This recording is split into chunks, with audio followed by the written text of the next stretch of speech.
You know what today is? It's walk around for Wednesday, not walk around Wednesday, since I don't walk around on Wednesdays. I walk around so I can upload for Wednesday. But anyway, quit jabbering, and this is for a few of my subscribers who asked me to do a walk around the park by New York, New York, not Park MGM. It is across the street from Park MGM. Today we'll be walking around the park and then go head towards the front on the way to New York, New York, and check out what's open. And just like my last video, which was through the Caesars Forum shop, I will do the narration, but this one won't be as long. That one was really long, and I don't know if any of you got through the whole thing. I know I couldn't. Right now, today is Monday, September 14th, and the Knights are playing the Dallas Stars. They're down 3-1, and if they don't win tonight, that's it. But if they were home, this place would be rocking right now. I've been here a couple times when there was a Knights game, and as far as you can see from me, if you swipe around and look over to the arena, wall-to-wall people, and if you swipe to my left is the stage where they have music going on and everything else. So let's start our walk, and if you're new to the channel, please think about clicking on that subscribe button down below. Toshiba Plaza provides 2 acres of entertainment space, which includes 3 stages, including the mezzanine stage attached to T-Mobile Arena. Toshiba Plaza connects to the park, New York, New York, and Park MGM, which provide guests with opportunities for dining and entertainment both before and after events.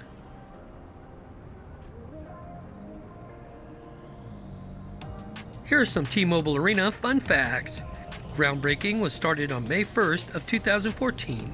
T-Mobile Arena opened April 6th of 2016. The arena is owned by both AEG and MGM Resorts International. The project cost was $375 million, and it sits approximately on 16 acres. The arena square footage is 650,000 square feet.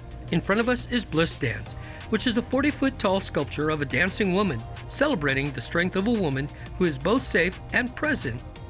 The structure and scale of Bliss Dance was inspired by artist Marco Cochran's first experience at Burning Man. And I want to know what he was on, especially if the scale inspired him. Before setting up her permanent residence at the park, Bliss Dance resided on San Francisco's Treasure Island as a public display.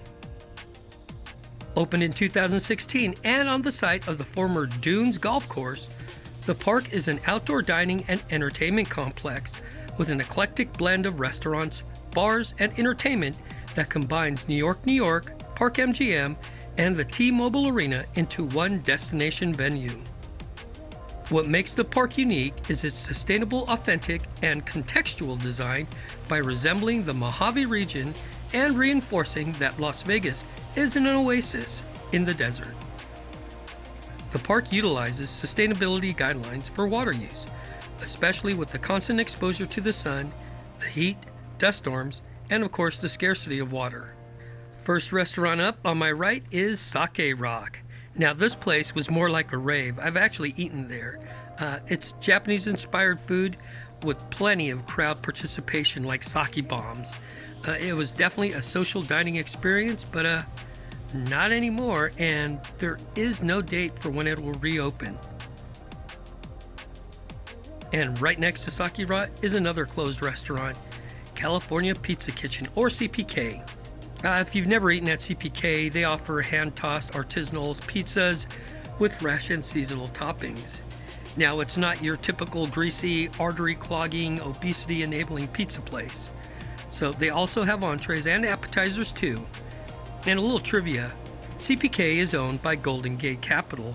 They also own Red Lobster, On the Border Mexican Grill and Cantina, Eddie Bauer Stores, Express, Pacific Sunwear, and Zales. I have a vlog where I compare the park with the Link Promenade prior to the shutdown and during a Knights game. Then we have the closed beer house, which resembles a classic beer hall with a pretty large variety of lagers, ales, and ciders. I'm sure Joe would like this place. The kitchen also serves savory sausages, sandwiches, and snacks, all made with hormone-free meat and locally sourced produce. In that video, it was during a Knights game, and you could see how this place just overflowed with people. but that was then.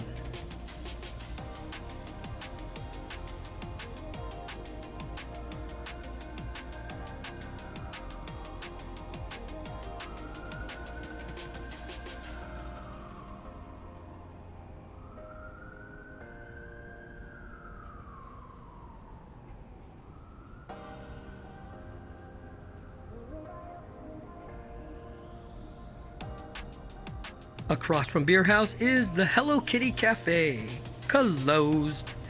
A favorite of local Vegas vloggers, Cassie and Michelle, this place served sweet treats like cookies, ice cream, and sold exclusive merchandise, but not anymore.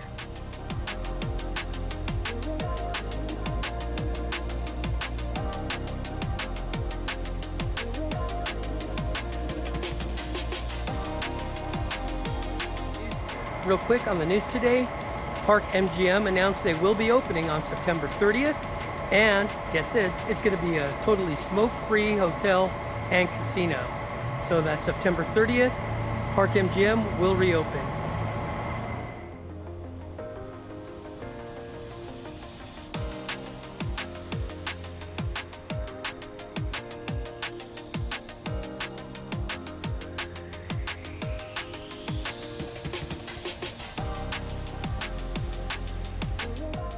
Just past the Beer House is Bruxy, which claims to be the original fried chicken and waffle sandwich. But apparently they're just too chicken to open right now. If you tried their sandwich, leave me a comment if it was really good. Then we have the No Name water feature.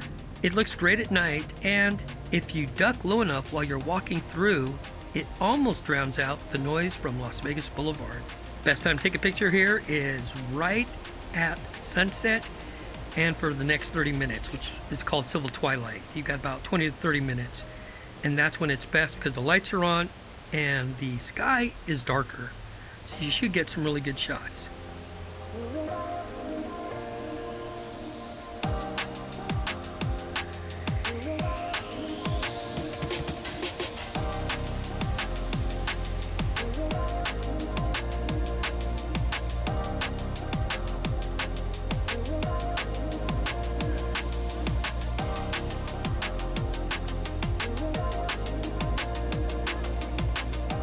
On my right is Shake Shack, a burger joint known for its 100% all-natural Angus beef burgers and their hot dogs, crinkle cut fries, frozen custard, and their shakes. Now their shakes are really good. A little bit pricey, but Shake Shack is open daily from 11 a.m. to midnight.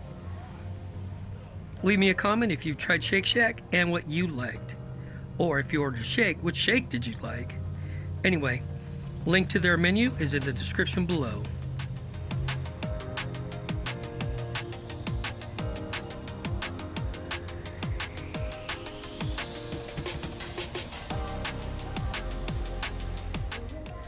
Then we have Tom's Urban, which is kind of like a sports bar or pub. Yeah, more like a sports bar. They have draft beer served in their iconic two-handed 40-ounce steins. They also take over the Brooklyn Bridge for live entertainment and sports watch parties. Their hours are Monday through Thursday and Sunday from 9 a.m. to 10 p.m. and Friday through Saturday from 9 a.m. to 2 a.m. Now they are moderately priced, and I put a link again for their menu in the description.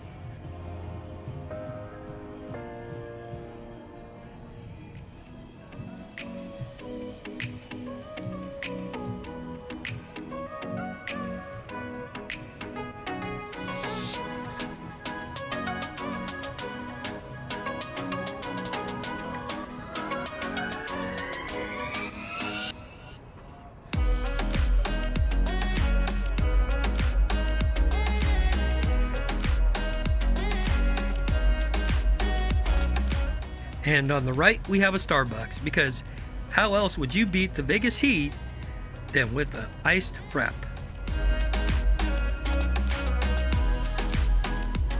Just past Starbucks is Swatch. Now, they were founded in 1983, and because I was in my early 20s then, I remember Swatch. I had a bunch of them, and they were all the rage at the dance clubs. So behind me is Stupidiotic, which is basically a novelty gift store. So they sell dehydrated water. They have Bamboozled or Bean Boozled, which are those disgusting flavors. They used to be the Harry Potter Birdie Bots. As a side note, a majority of the small shops here along Las Vegas Boulevard, they actually require you to enter from New York Casino side, walk through the store, and then exit out here on this sidewalk. So just so you know. Coming up on the right, we have Nine Fine Irishmen, which is a pub that was built in Ireland and shipped to Las Vegas. They have signature dishes made of only the freshest, natural Irish ingredients that pair perfectly with the finest stouts, ales, lagers, and spirits. Nine Fine Irishmen is only open Thursday through Sunday from 4 p.m. to 2 a.m. Last up is Hershey's Chocolate World. This two-story mecca of chocolatey goodness offers more than just chocolate. They have fresh-baked cookies made with Hershey's chocolates. They have Twizzlers, and even a small-scale Statue of Liberty made out of chocolate. There's also plenty of Hershey merchandise. I asked if I could come in, and they said no. And that's about it. We'll turn around here, and the rest of this 360 walk will take us back to the park along Las Vegas Boulevard.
All right, guys, that's it for our Walk Around Wednesday. I know it was a quick one, but if you swipe that way, you'll see all the restaurants that are closed. The only thing open was Tom's Urban, Nine Fine Irishman, and Shake Shack. So nothing on the park side. Hopefully that'll change when Park MGM opens on the 30th of this month. So if you like this video, be sure to give it a thumbs up. Don't forget to click on that subscribe button and ring the bell icon. That way you'll be notified when I upload new content. Also leave me a comment on where you'd like me to do our next Walk Around Wednesday. So thanks for watching, and we'll see you in the next Walk Around Wednesday.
Hey guys, so they actually have available only in Las Vegas watches. That's pretty cool.